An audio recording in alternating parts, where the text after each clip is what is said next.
नमस्कार दोस्तों, मेरा नाम है प्रवीण और आप देख रहे हैं पाविका फ्लेट से इस चैनल को एक बार फिर से। तो आज मैं लेकर आपके लिए बहुत ही important topic again from the GATE mass transfer के question, specially from the topic distillation से।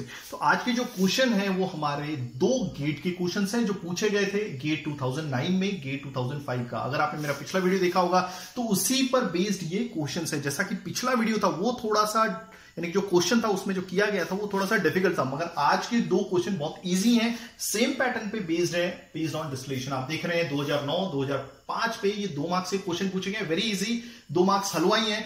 तो मैंने सोचा कि दोनों को कंबाइन क्यों ना कर लिया जाए। बट आगे बढ़ने से पहले अगर आपने मेरा चैनल सब्सक्राइब नहीं किया तो प्लीज आपसे बहुत बड़ी से रिक्वेस्ट किया, आप मेरा चैनल सब्सक्राइब कीजिए, लाइक एंड शेयर करना मत भूलिएगा, ताकि मैं ऐसे ही एजुकेशनल वीडियोस आपके लिए हमेशा हर पल लेके आता रहूं। और इसी वीडियो के डिस्क्रिप्शन बॉक्स में अगर आप देखें तो आपको एक लिंक मिलेगा जहां से आप इसी चैप्टर यानी कि जो फिलहाल हमारी प्लेलिस्ट का नाम है गेट मास ट्रांसफर के क्वेश्चंस, इनिशियली जब गेट हमारा स्टार्ट हुआ था लास्ट एंड तक 2020 तक आपको सारे क्वेश्चंस मिल जाएंगे। आप कमेंट कर सकते हैं अगर कोई क्वेश्चन का आंसर नहीं मिल रहा है तो मैं पूरी कोशिश करूंगा उसी या अगले दिन आंसर्स लेके आऊं। और साथ में रिक्वेस्ट है कि अगर आपको लगता है कि हमारे चैनल देखे आपको कुछ फायदा हुआ है तो आप डोनेट कर सकते हैं, उसका लिंक भी दिया हुआ है वीडियो के डिस्क्रिप्शन बॉक्स में। डेफिनेटली अगर आपको लगता है तो प्लीज डोनेट कीजिएगा, क्योंकि आपको मालूम है कि बहुत कम पैसे मिलते हैं हमें यूट्यूब से, यानी कि काफी कम अर्निंग होती है। मगर आपसे रिक्वेस्ट है कि अगर आपको सही में लगता है तो डेफिनेटली डोनेट कीजिएगा, आपकी मर्जी जितना आप करना चाहेंगे। तो चलिए स्टार्ट करते हैं क्वेश्चन, साथ में समझेंगे हमारी नेटिव लैंग्वेज हिंदी में, हर एक क्वेश्चन को लिखेंगे गिवन डेटा, साथ में बनाएंगे डायग्राम, क्योंकि आपको मालूम है जब भी आप क्वेश्चन अटेम्प्ट करते हैं तो आपको 1 से 2 मार्क्स जरूर मिलते हैं अगर आप गिवन डेटा डायग्राम बनाते हैं, क्योंकि अच्छी अंडरस्टैंडिंग होती है।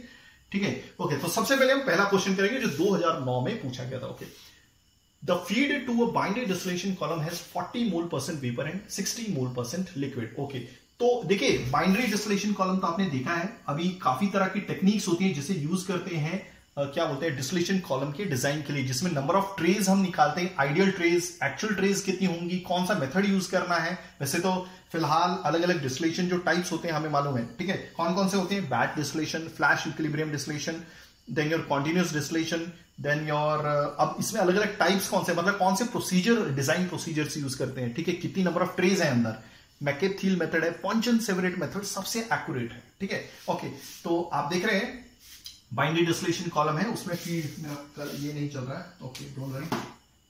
हाँ, तो ये हो गया हमारा डिस्टिलेशन कॉलम, ये हो गई हमारी फीड, ओके, ये हो गया हमारा ये कंडेंसर लगा हुआ है, ठीक है, कुछ इसी तरह का होता है, कुछ अमाउंट में रिफ्लक्स चले जाता है और कुछ ये डिस्टिलेट आपको मिलता है और यहां से आपका बॉटम प्रोडक्ट मिलता है, ये हो गया आपकी फीड। ओके, तो ये बता रहा है कि एक बाइनरी मिक्सचर है, बाइनरी मिक्सचर मतलब 2 कंपोनेंट, यहां पे बता देता हूं ए और बी, इसका भी problem, sorry for this. Okay, अब ये तो चलेगा। ओके, तो 2 कंपोनेंट है, आपस में अगर मिल जाएं, ठीक है, तो क्या बनाएंगे ए बी, आपस में सॉल्युबल है। ठीक है, अगर हमें दोनों को अलग करना है तो हमारे पास अलग अलग प्रोसीजर है, जैसे एक्सट्रैक्शन है, ठीक है, देन योर डिस्टिलेशन है, क्रिस्टलाइजेशन है, तो ये बहुत सारे प्रोसेसेस हैं जिसका यूज करके ए और बी को सेपरेट किया जा सकता है। मगर जब हम हीट का यूज करते हैं डिस्टिलेशन, ठीक है, तो वो अलग अलग बॉइलिंग पॉइंट की वजह से अलग अलग सेपरेट हो जाता है। ठीक है, तो हम इसी प्रोसीजर को यूज करने वाले binary distillation, binary means 2 component का मिक्सचर है। ओके, तो डिस्टिलेशन कॉलम को फीड दी गई है किसकी, बाइनरी मिक्सचर की। ठीक है, ओके, अब उसमें जो फीड है, फीड में क्या है 40 मोल%। देखिए मोल क्या होता है, आप इसे ग्राम में कन्वर्ट कर सकते हैं, वेट परसेंट में कन्वर्ट कर सकते हैं अगर आपको आता होगा, mole equal to gram upon molecular weight. ठीक है, फिलहाल हमारी सारी कैलकुलेशन मोल परसेंट के हिसाब से। ठीक है, ओके, तो 40 मोल% आपका वेपर है। ठीक है, दिया हुआ यहां पे लिख देता हूं, वेपर जो है 40 मोल% है। ठीक है, ओके, और जो हमारा लिक्विड है बाकी बचा हुआ कितना होगा, फिर वो देखिए मोल % कभी भी 100 से ऊपर नहीं होता, याद रखिएगा। तो 60 मोल% आपका ये है। ओके, मान लीजिए बेसिस हमें कुछ तो कंसिडर करना पड़ेगा। बेसिस मान लीजिए कि जो फीड है हमें पता नहीं है, तो फीड मान लेते हैं 1 किलो मोल है, कितनी है 1 किलो मोल। ओके, तो 1 किलो मोल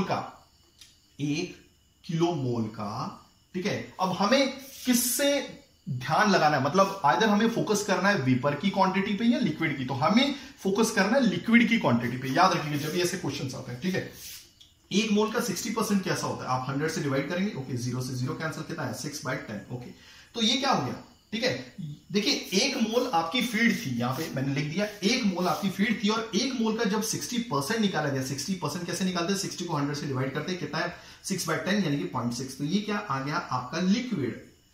ठीक है, यानी कि 1 किलो मोल फीड में आपका लिक्विड कितना है 0.6।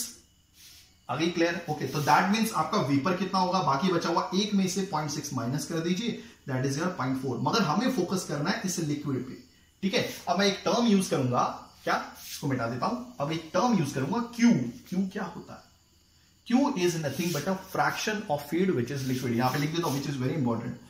It is a fraction of feed which is liquid। हो गया ये भी क्लियर? ओके, अब आपने देखा होगा इक्विलिब्रियम डायग्राम देखा है, उसमें फीड लाइन होती है। देखिए ये हो गई हमारी XY डायगोनल की लाइन, ये हो गई vapour liquid equilibrium diagram. Okay, साथ में मैं आपको एक चीज बताता हूं यहाँ पे। ओके, क्यू की अलग अलग कंडीशंस होती हैं, ठीक है। ओके, कभी ऐसी लाइन है, कभी ऐसी लाइन है, कभी वो बबल पॉइंट पे है, कभी बबल पॉइंट से नीचे है, कभी वो सुपर हीटेड है, ठीक है, कभी वो सैचुरेटेड लिक्विड है, कभी वो पार्शली वेपराइज्ड है। तो ये सब क्यू की लाइन है, मतलब क्यू फीड लाइन है। ये बताता है कि हमारा क्या बोलते हैं, जो फीड की क्वालिटी है वो कैसे एंटर करती है इस डिस्टिलेशन कॉलम में, ठीक है। चलिए, ये तो हो गया, आपको क्लियर हो गया।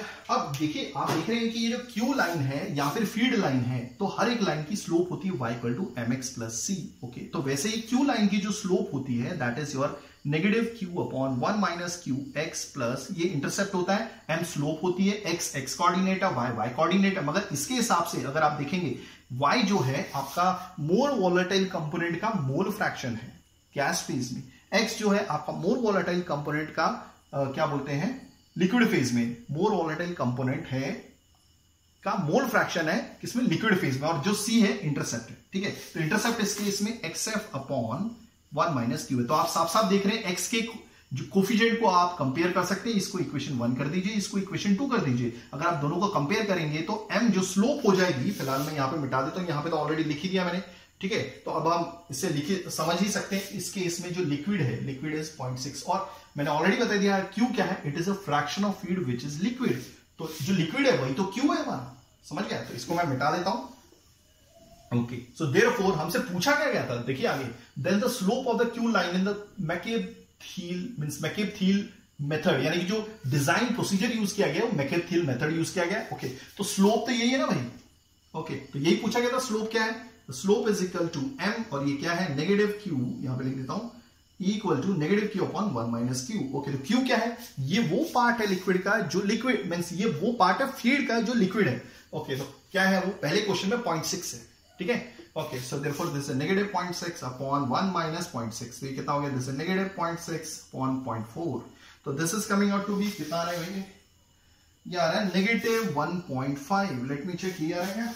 ओके, या तो that means which one is correct, तो that means A option is correct. तो ये ए हो गया हमारा। ओके, अब थोड़ी देर में हम पार्ट बी की तरफ भी फोकस मार लेते हैं, ठीक है। अब देखिए, इसको हमने कर लिया तो क्वेश्चन 2 भी बहुत आसान है, ये हमारे 2 मार्क्स आ गए गेट 2009 में। Okay, for a 2 phase feed, वही है बाइंडिंग मिक्सचर है, 2 फेज है फीड के अंदर, मतलब एक गैस फेज होगा, एक लिक्विड फेज होगा, ठीक है। Okay, where 80% of the feed is vaporised. मैंने ऑलरेडी बताया कि जो 80% है फीड का वो वेपराइज हो गया है अंडर कॉलम कंडीशंस, कॉलम की कंडीशंस के हिसाब से 80% अगर फीड वेपराइज हो गई है तो दैट मींस क्यू क्या होगा, क्यू वो पार्ट है आपके फीड का जो लिक्विड है। तो इस केस में क्वेश्चन नंबर 2 में क्या होगा, तो that means Q is equal to, अगर 80% जो है फीड का वेपराइज हो गया तो दैट मींस हम यहां पर भी आप कंसीडर कर सकते हैं, जैसे हमने इसमें किया था कि फीड मान लीजिए 1 किलोमोल है, तो 1 किलोमोल का 80% कितना होगा, 0.8, ठीक है। तो 0.8 जो है पार्ट, ये आपका वेपर है। तो 1 में से अगर आप माइनस करेंगे, 1 में से अगर आप वेपर का मोल फ्रैक्शन माइनस करेंगे तो कितना होगा, 1 - 0.8, दैट इज इक्वल टू 0.2। तो यानी कि 0.2 जो है आपका पार्ट है लिक्विड फीड का, हो गया ये भी। अब इस क्वेश्चन में भी यहीं पे पूछा गया था फीड लाइन स्लोप कितनी होगी according to McCabe Thiele method for distillation column design. तो सेम फॉर्मूला यूज होने वाला है, जो स्लोप होगी -q/1 - q, so that will be -q, -q is 0.2/1 - 0.2, so this is coming out to be -0.2, 1 - 0.8, so finally this answer is कितना है भैया। Okay, late me check, मैंने सॉल्व नहीं किया होगा, लास्ट में आंसर निकालना ही रह गया था सर। ओके, तो this is coming out to be -1/4, यही आंसर है। So this is your A. Let me check, सही आ रहा है।